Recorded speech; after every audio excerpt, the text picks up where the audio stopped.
제가 이 앞전 그 말씀을 하나님을 신뢰하는 삶이 이렇게 승리를 만든다는 주제로 말씀을 드렸었죠. 그래서 하나님을 신뢰하는 삶이 아름다운 간증을 만들어 간다고 그런 말씀을 드렸었어요. 신앙생활은 순간의 그런 믿음이 아니라 끝까지 하나님을 신뢰하는 그런 믿음이라고 말씀을 드렸습니다. 그리고 또 하나님의 약속은 우리의 계산보다 어떻다고요? 더 정확하다는 사실이죠. 그래서 오늘은 이제 하나님께 묻는 사람이 승리한다는 그런 주제로 말씀을 드리고자 합니다. 성도님들, 여기가 뭐죠? 여기가 우리 마음이지요. 이곳 마음은 성령님께서 일하는 장소죠. 여기가 성령님께서 일하는 장소이고, 또 이곳은 그리스도의 성품을 형성하는 것이 바로 이 마음이죠. 그래서 우리 그리스도인들이 자기 마음을 다스리는 것이 매우 중요하지요. 성경은 그래서 마음을 삶의 중심으로 보고 있습니다. 잠언 4장 23절에 보면 모든 지킬 만한 것 중에 더욱 너 마음을 지키라고 말하고 있죠. 생명의 근원이 이에서 남이니라. 참 사람의 마음은 꼭 밭하고 같죠. 밭. 우리가 밭에 검정콩을 심으면 거기서 무엇이 나오지요? 하얀 콩이 나온가요? 검정콩이 나오죠. 교자매님, 가지를 심으면 가지를 따지요. 참깨를 심으면 꼭 참깨를 따게 되어 있습니다. 그리고 수박씨를 심으면 나중에 먹을 만한 수박이 나오죠. 참 우리 마음도 이 밭과 똑같다는 것입니다. 무엇을 계속 받아들이냐에 따라서 우리의 마음의 상태가 달라지는 것이지요. 여기에 어떤 미움이 원망을 계속 생각하면 마음이 점점 밝아집니까? 점점 어두워지지요. 이곳에 미움과 원망을 계속 생각하면 마음이 점점 어두워져 버리지요. 또 남과 비교를 하면 불평과 열등감이 생기게 되죠. 제가요, 이번 목요일 날 강주에 가서 친구하고 교제하고 차 마시고 이제 찻집에서 복음을 전거했어요. 그리고 이런 교제 저런 교제하고 이제 오면서 친구 그 건물 사진도 제가 사진을 찍었어요. 근데 그 원룸이 14개 새로 짓었는데 참 건물을 잘 짓었더라고요. 그런데 그 친구가 건물도 있을 뿐만 아니라 이제 주식도 제법 많이 해요. 그래서 이런 교제 저런 교제 하다가 고속도로를 타고 올라오는데 갑자기 여기서 이상하니 마음이 뻑짝뻑짝해지더라고요. 그 묘하지요? 야, 너 국민학교 같이 다닐 때 누구 집이 흔히 부자였잖아. 근데 참 그 친구 집은 정말 가난했거든요. 우리 집은 제법 부자였고. 이렇게 저렇게 생각하니까 근데 너는 지금 뭐냐? 네 친구는 저렇게 어마어마한 빌딩이 있고 한 달이면 14개에서 돈이 제법 들어오고 그 새 원룸이기 때문에 나가기만 하면 금방 들어온대요. 사람을 받을 때도 사람을 골라서 받는다고 하더라고. 그러면서 오는데 갑자기 얘가 답답해져요. 뻑짝뻑짝해지면서. 그런데 어디까지 그런지 아세요? 고창 휴게소까지 그러더라고. 그래서 고창 휴게소에 딱 내려서 마음이 뻑짝뻑짝해서 편의점에 들어가서 2,500원짜리 하나 시원한 거 사먹고 이제 좀 안겼다가 딱 생각을 하니까 아이고 내가 무슨 생각을 하냐 그러면서 하나님 말씀을 묵상하면서 믿음과 이런 소망을 생각하니까 그런 것이 싹 사라지더라. 그래 니는 그 사람은 아무리 지금 복음 들어도 잘 믿지가 않지 안 믿으면 지옥 갈 사람 아니냐. 너는 생명책에 기록된 사람이 아니냐. 하나님 말씀을 묵상하면서 이렇게 하니까 그런 믿음이 생기고 소망이 생기더라는 거예요. 그리고 그것이 싹 사라지더라고요. 그러면서 감사하니까 마음에 편안함이 오더란 말입니다. 이 마음이 이렇게 중요한 것이지요. 내가 어떤 생각을 하느냐에 따라서 180도가 달라지더라고요. 그래서 그리스도인은 지금 내 마음에 무엇이 들어오고 있는가가 중요한 것이죠. 우리 그리스도인들은 내 마음에 무엇이 들어오고 있는가를 늘 살피면서 하나님께 물어야 하는 것입니다. 다윗 왕은 언제나 물었습니다.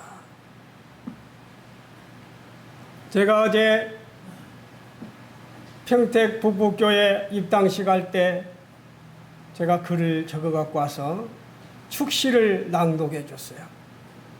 그러면서 정말 평택 북북교회 성도들이 몇 명 안 되지만 이 성도들이 언제나 주님 어디로 가리까 묻는 교회가 되게 해달라고, 그리고 주님 무엇을 하리까 꼭 물으면서 행하는 그런 교회가 되게 해달라고, 주님 이것을 해야 합니까 안 해야 합니까 묻는 그런 교회가 되었으면 하는 그런 마음에서 어제 시를 낭독해 줬어요.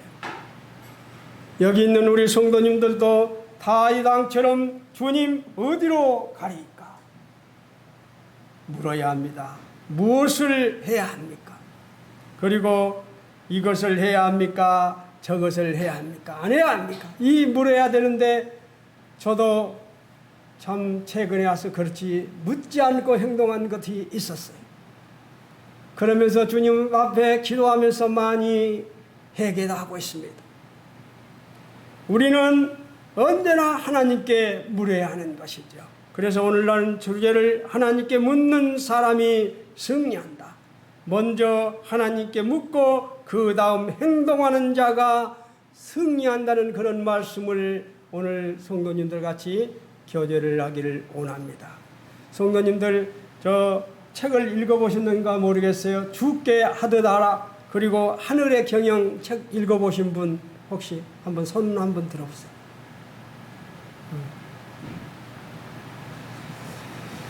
읽었어도 안 들겠죠?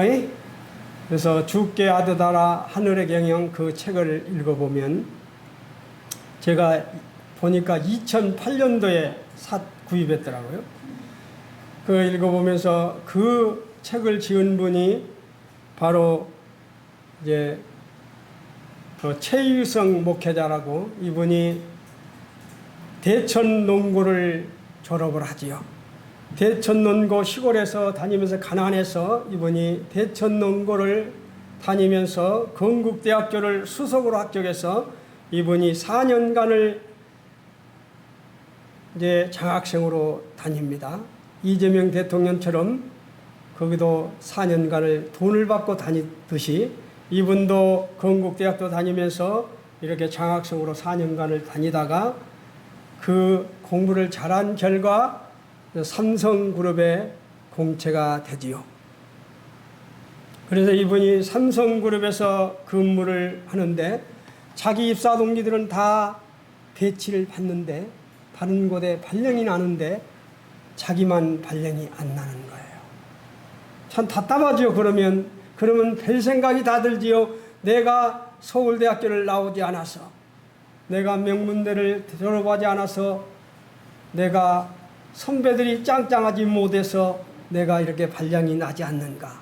이 최기성 장로가 실질적으로 이런 생각을 해요. 내가 선배들이 없어서, 내 학벌이 안 좋아서, 내 인맥이 없어서 내가 발령이 빨리 안 나는가.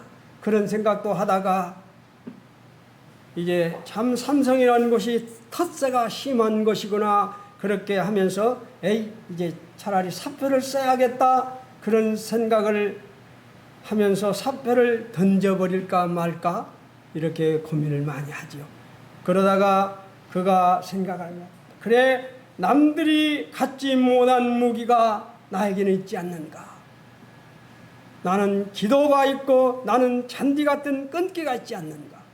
이 사람이 고등학교 2학년 때 공동묘지 가서 찔레꽃이 핀 그 공동묘지에서 기도를 하지요. 3가지의 기도를 합니다. 어떤 기도를 하는지 압니까? 첫 번째 꿈은 박사기를 가지고 꼭 교수가 되겠습니다. 두 번째 꿈은 큰 회사 사장이 되고 싶습니다. 그리고 세 번째 꿈은 고등학교 2학년이 이런 고백을 하는 것이지요. 세계 불모지에 100개 교회 예배당을 세우고 학교를 세우겠다는 그런 꿈을 고등학교 2학년이 고백하지요. 그렇게 고백하고 그가 지금 삼성에 들어갔는데 발령이 나지 않고 있습니다. 그래서 그 사람이 참 저도 회사에 생활해 봤지만 일거리였으면 어떻게 합니까? 저도 그런 경우 한번 있었어요. 그렇기 때문에 이분이 화장실에 간 거예요. 화장실에. 볼 일 없는데도 화장실에 가서 화장실에 앉아서 쪼그리가 앉아서 기도하면서 묵상을 했습니다. 하나님, 제가 계속 이 세상을 다녀야 합니까? 차라리 다른 곳으로 옮기고 싶습니다. 아버지 하나님, 처음부터 엔시련입니까? 이러면서 이렇게 묵상하면서 기도를 하는데 그때 머릿속에 갑자기 생각을 떠오르기 시작했습니다. 어떤 음성이 들어왔냐면 너에게 더 좋은 길을 주실 것이다. 최의성아, 너에게 더 좋은 것을 주실 것이다. 기다려라. 그리고 다른 사람들보다 30분을 먼저 출근하고 꼭 30분을 먼저 출근하고 30분을 늦게 퇴근하거라. 이런 음성을 받게 되지요. 그래서 이 최의성 이 청년은 바로 그 다음 날부터 실천을 합니다. 일거리가 없는데 30분 빨리 출근하고 30분 늦게 퇴근하는 것을 바로 옮기는 거예요. 그리고 한참 지났는데 발령이 났습니다. 상상을 초월하는 그런 좋은 곳에서 정말 중요한 일을 맡는 그런 곳에 발령을 받게 되지요. 대학교 나와서 보통 8년을 근무를 하면 가장을 승진하지요. 보통 그렇습니다. 그런데 삼성도 8년을 하면 가장을 진급하는데 이 최의성 사람은 4년 만에 남들 8년 걸리는 가장을 4년 만에 따버려요. 이렇게 성실하게 근무를 하게 되죠. 인생의 승패는 얼마나 많이 아느냐에 달려있는 것이 아니지요. 얼마나 하나님께 묻고 순종하느냐에 달려있는 것입니다. 최의성 이 목회자는 그렇게 시작을 합니다. 그래서 이 사람이 삼성에서 근무하다가 그만둬요. 그리고 대우로 옮깁니다. 대우그룹으로 옮겨서 41살에 주대우 아메리칸 사장으로 발령을 받게 됩니다. 41살에. 그리고 이 사람은 자기가 기도한 대로 다 이루어지지요. 41살에 그 주대우의 사장이 되었고 자기의 모교인 건국대학교에서 교수를 했고 39개국에 100개 예배당을 세워주었죠. 2019년까지 109개 예배당을 세계에 세워주었습니다. 그리고 2024년 2월 29일 소천을 했어요. 이분은 하나님께 기도하고 하나님께 묻고 이분은 연속 이렇게 살았어요. 그래서 죽게 하듯 하라 책을 읽어보면 자기가 죽을 때까지 아내하고 한 번도 싸움을 해본 적이 없다고 고백합니다.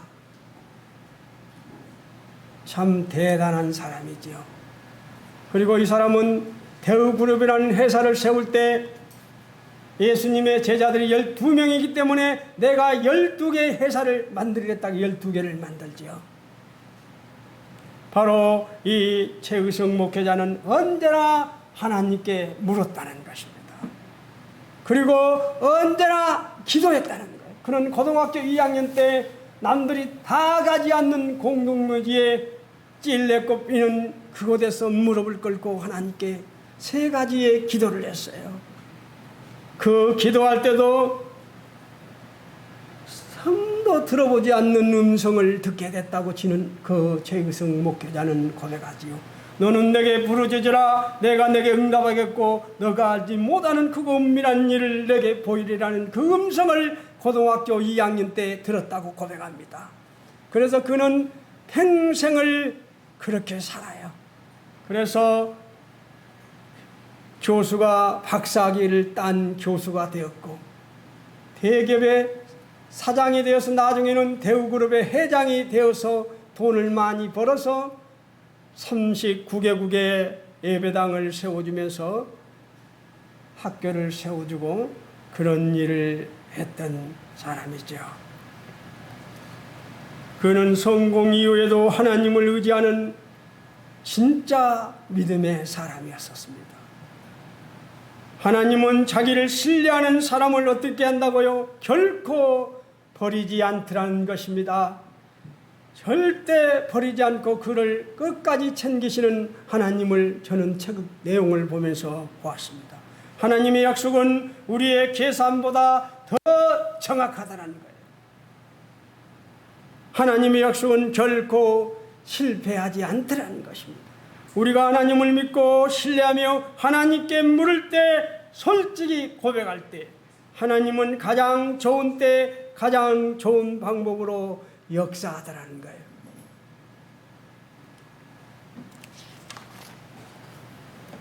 이제 말씀을 한 군데 같이 성도님들이 크게 읽어주시길 바랍니다. 역대상 14장 구약 633쪽입니다. 633쪽.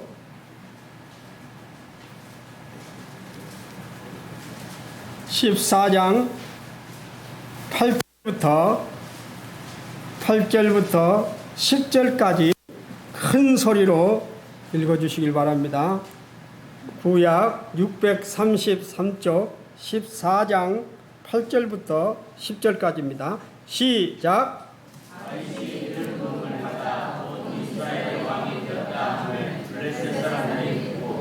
모든 블레셋 사람들이 다윗을 찾으러 올라오매 다윗이 듣고 대항하러 나갔으나 블레셋 사람들이 이미 이르러 그바 있는 골짜기로 쳐들어오니라.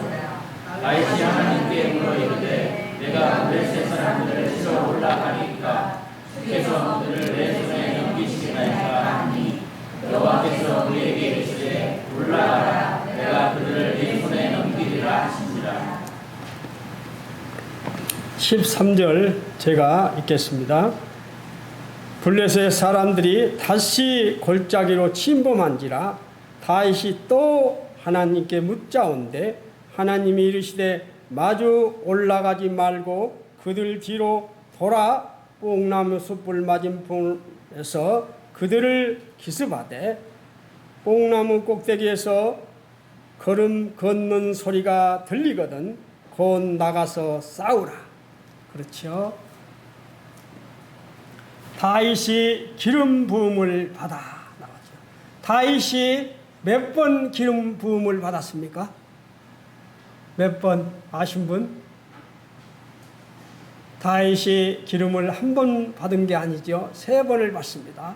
소년 때 사무엘을 통해서 한 번 받고, 또 이제 유다의 한 지파의 왕이 되었을 때 받고, 그 다음에 여기서 나오죠. 온 이스라엘 왕이 되었다. 온 이스라엘 왕이 되었을 때 기름을 부음을 받습니다. 3번 기름을 부음을 받죠. 온 이스라엘 왕이 되었다함을 블레셋 사람들이 듣고 느바임 골짜기로 쳐들어온지라. 그때 다윗이 내가 블레셋 사람들을 치러 올라가리이까. 주께서 그들을 내 손에 넘기겠나이까. 이렇게 묻지요. 그래서 하나님이 올라가라, 내 손에 넘기리라고 말하지요. 다윗은 언제나 이런 상황이 될 때 전쟁을 할까요? 하지 말까요? 올라갈까요? 올라가지 말까요? 언제나 묻고 일을 시작하지요. 다윗의 삶을 살펴보면 반복해서 나오는 말이 여호와께 묻자와 그리고 치러 올라가리까. 자신의 생각이나 경험을 멀리하고 언제나 하나님께 물었다는 것입니다. 다윗은 자신의 경험보다 하나님의 말씀을 의지했다는 것입니다. 블레셋은 다윗이 이스라엘 왕이 즉위했다는 소식을 듣자마자 이스라엘 진공하게 되지요. 옛날에 사울 왕이 살았을 때는 어떻게 했습니까? 다윗이 도망만 가면 누가 도와줬어요? 블레셋이 도와줬습니다. 아마미에 다윗을 도와준 사람이 블레셋이었어요. 사울 왕에 의해서 쫓겨다닐 때는 블레셋이 은근히 도와줬어요, 다윗을. 그런데 다윗이 온 나라의 왕이 되자마자 쳐들어와 버리죠. 왜 그렇습니까? 만약에 다윗이 온 나라의 왕이 되어서 완전히 정치를 잘해서 완전히 기반을 닦아버리면 어떻게 되는 겁니까? 블레셋이 설 자리가 없게 되는 것이죠. 그래서 이스라엘 왕이 되었다함을 블레셋 사람들이 듣고 느바인 골짜기로 터들어오게 되죠. 그런 상황일 때 하나님께서 다윗이 그렇게 물었을 때 내 손에 넘기리라 하시면서 오히려 블레셋을 다 이렇게 점령하도록 만드시죠.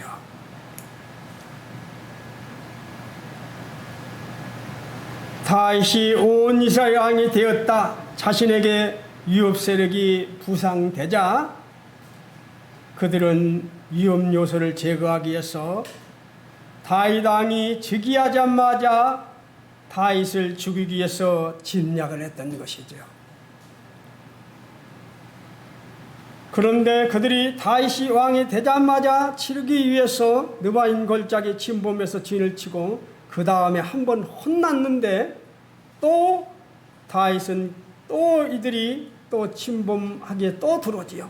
여기서 보면 금방 블레셋 사람들이 다시 골짜기를 침범한지라 다윗이 또 하나님께 묻자오되 또 다윗은 묻고 있습니다. 하나님께 출전 여부를 묻습니다. 내가 블레셋 사람들을 치러 올라가래이까?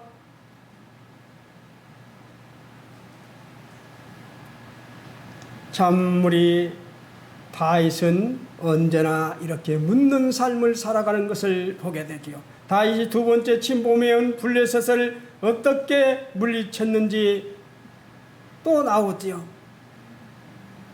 블레셋 사람들이 다시 골짜기를 침범한지라 다윗이 또 하나님께 묻자온데 하나님께서 이번에는 뭐라고요? 곧바로 올라가지 말고 뒤로 돌아가라고 말을 하지요.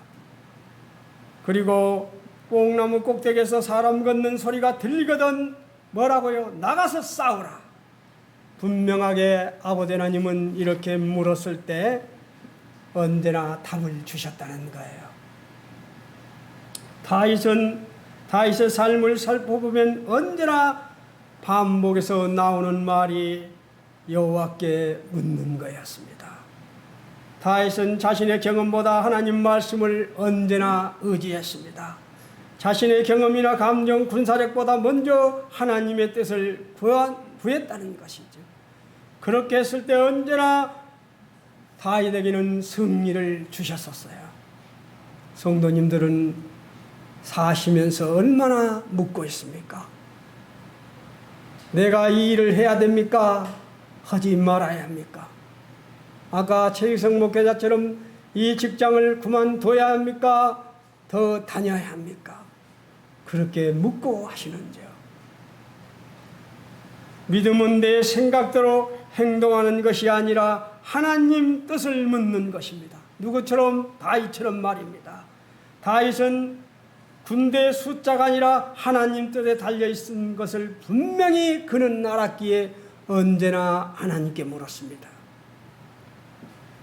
다윗의 신앙을 한 문장으로 정리하면 언제나 물은 후에, 기도한 후에 행동한 사람이었다는 거예요.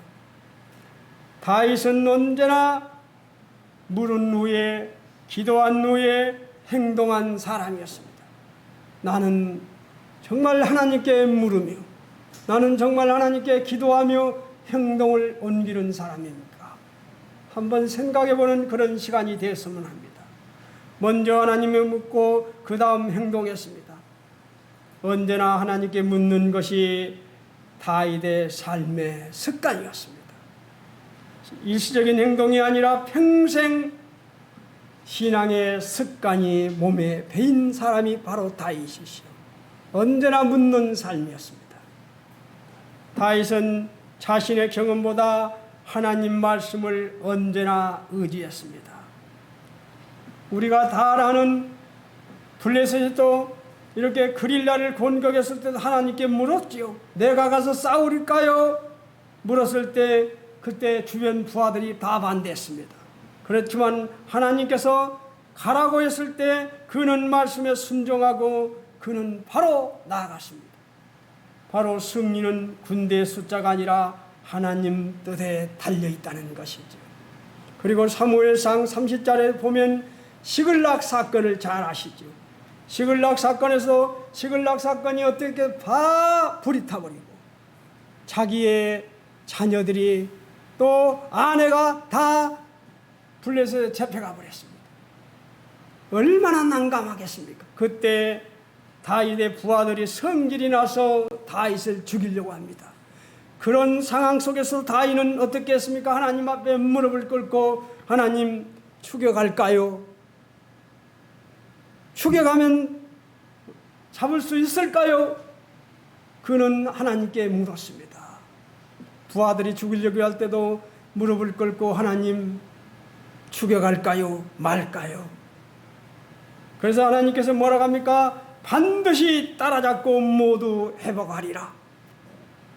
반드시 따라잡고 모두 회복하리라고 말씀을 받고 그는 가서 다 자기 식솔들을 다 찾아오지요. 인생의 가장 큰 위기는 하나님의 음성을 듣는 기회가 될 수 있다는 것입니다. 인생의 위기에 우리가 이렇게 하나님께 물을 때 그 음성을 들을 수 있는 것이죠. 최희성 그 목회자가 삼성에 입사해서 발령이 나지 않을 때 화장실에 쪼꼬리 앉아서 하나님 내가 회사를 다녀야 합니까? 그만둬야 합니까? 물었을 때 그래 조금만 기다려라. 그리고 30분 먼저 출근하고 30분 먼저 퇴근하라는 그 음성을 듣고 그 인생이 완전히 달라졌습니다. 다윗은 같은 문제라도 매번 하나님께 물었다는 것입니다. 전쟁 승패는 군작전과 군대 숫자가 아니라 얼마나 하나님께 묻고 순종하느냐에 달려있는 것이죠. 다윗은 칼보다 먼저 기도했습니다. 군대를 먼저 움직이지 않았습니다. 우리가 잘 아는 여호사방도 어떻게 했습니까? 이번 우리 수요일날 우리 동희 형제가 찬양 인도하면서 그 이야기, 여호사방 이야기를 했습니다. 전쟁이 터졌는데 군대를 모집하고 군작전을 세워야 되는데 여호사방은 어떻게 했습니까? 찬양대를 조직해서 제일 먼저 찬양하세 찬양하세 그렇게 했을 때 같은 적군들끼리 싸면서 승리하게 되지요. 다윗은 칼보다 먼저 기도한 사람입니다. 전략보다 먼저 하나님께 물었습니다. 위기 앞에서도 기도했습니다. 그래서 하나님은 다윗의 발걸음을 언제나 승리로 인도했다는 사실입니다. 다윗 왕이 힘이 강해서 승리한 것이 아닙니다.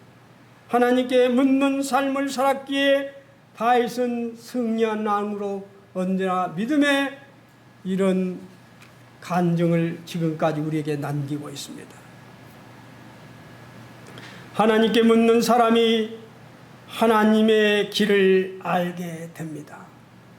하나님의 길을 따르는 사람이 하나님의 역사를 경험하는 것들을 우리는 성경에서 볼 수 있습니다. 영적인 승리는 하나님 방법을 따를 때 주어지는 것이지요. 하나님의 방법은 사람의 계산을 뛰어넘는다는 사실입니다. 우리는 문제 앞에 원망하지 말고 하나님께 먼저 물어야 합니다. 다윗은 매사 하나님께 묻는 왕이었습니다. 모세는 매사 하나님께 묻는 지도자였습니다. 모세와 다윗은 언제나 물었을 때 인도를 안 받았습니까? 인도를 다 받았습니다. 하나님께 묻는 사람은 하나님의 인도함을 받는다는 사실입니다. 하나님께 묻는 사람은 하나님의 인도함을 받습니다. 꼭 받습니다. 하나님의 인도를 받는 사람은 하나님의 때에 하나님의 방법으로 가장 선한 길을 걷게 하더라는 것입니다. 이것이 성경에서 보여지는 믿음의 사람들의 공통된 삶이었습니다. 우리에게 가장 중요한 질문은 내 생각이 무엇인가가 아니라 하나님 뜻이 무엇인가인 것이지요. 저도 70평생 살아보니 제가 제 나름대로 제 생각대로 해보려고 많이 했지만 다 그럴 때마다 내 생각대로 움직일 때마다 하나님은 막으셨습니다. 하나님이 다윗에게 물었던 이유가 있습니다. 왜 다윗이 하나님께 꼭 물었습니까? 하나님이 주권자이심을 확실히 믿었기 때문입니다. 대충 믿은 것이 아니라 하나님이 주권자이심을 확실히 믿었기 때문에 다윗은 언제나 하나님께 물었다는 것입니다. 그리고 자신의 지혜를 의지하지 않았기 때문에 언제나 물었다는 거예요. 그리고 하나님의 뜻이 가장 선함을 믿었기 때문에 언제나 다윗은 하나님께 물었습니다. 하나님께 묻는 사람은 길을 절대 잃지 않는다는 것을 성경에서 믿음의 선배들이 우리에게 다 보여주고 있습니다. 하나님의 뜻을 따르는 사람은 하나님이 어떻게 해요? 책임진다는 사실입니다. 하나님이 뭐라 하겠습니까? 나반이 야곱에게 어려움을 줬을 때 하나님이 야곱에게 뭐라 하겠어요? 너희 예산촌 나반이 너희에게 하는 것을 내가 다 보았노라. 이 말은 무엇입니까? 야곱아, 내가 너의 인생은 책임진다. 이 말이죠. 바로 하나님께 하나님 뜻을 따르는 사람은 하나님이 책임진다는 거예요. 인도함을 경험한다는 사실. 어제 이한 선생님이 어제 그 말씀을 설교하면서 그 말을 하더라고요. 목회하는데 전도하고 살았는데 참 먹을 것이어서 먹어서 죽게 된다면 나는 여기다가 나 평생 예수님 믿고 예수님 전도하다가 살았는데 나 이렇게 죽습니다 하고 붙이고 죽겠노라고 하더라고요. 그러면 누가 영광을 받지 못하느냐고. 그런 믿음이 있는 것이지요. 하나님께서는 분명하게 그렇게 할 때 언제나 책임지시는 것이지요. 하나님을 위해서, 우리 주님을 위해서 살 때 하나님이 책임을 지는 것이지요. 하나님의 뜻을 따르는 사람은 하나님께서 책임을 지십니다. 꼭 인도함을 경험한다는 사실입니다. 다윗은 언제나 하나님께 묻는 신앙이었어요. 하나님께 묻는 것은 바로 믿음의 시작인 거예요. 하나님께 묻는 사람은 언제나 하나님의 인도함을 받는다는 사실을 가슴에 새기시길 바랍니다. 하나님께 묻는 사람은 어쩐다고요? 결국은 조금 돌아가더라도 결국은 승리하더라는 거예요. 우리는 우리의 삶도 하나님 뜻을 먼저 구할 때 가장 안전한 길을 걷게 되는 것입니다. 우리 성도님들도 온 한 주간도 다윗처럼 어떤 일을 시작하기 전에 꼭 먼저 하나님께 묻는 한 주간이 되시길 바랍니다. 하나님의 묻고 하나님께 기도한 사람들은 꼭 인도를 받는 사람이 하나님께서는 책임지시고 그들을 꼭 승리의 길로 인도하더라는 것입니다. 다윗은 하나님께 묻는 삶을 살았기 때문에 승리한 왕으로 지금까지 간증 있는 왕으로 우리 성경을 볼 때마다 지금까지 이렇게 믿음의 사람으로 소개하고 있습니다. 한 주간도 우리 성도님들이 다윗처럼 꼭 묻는 삶, 그렇게 물을 때 하나님은 꼭 우리에게 응답을 하더라는 겁니다. 다윗은 올라갈까요? 전쟁을 할까요? 지금 잡으러 갈까요? 언제나 묻고 했다는 것입니다. 한 주간도 다윗처럼 그렇게 묻는 삶, 기도하는 그런 삶이 되시기를 기도합니다. 이상으로 마치겠습니다.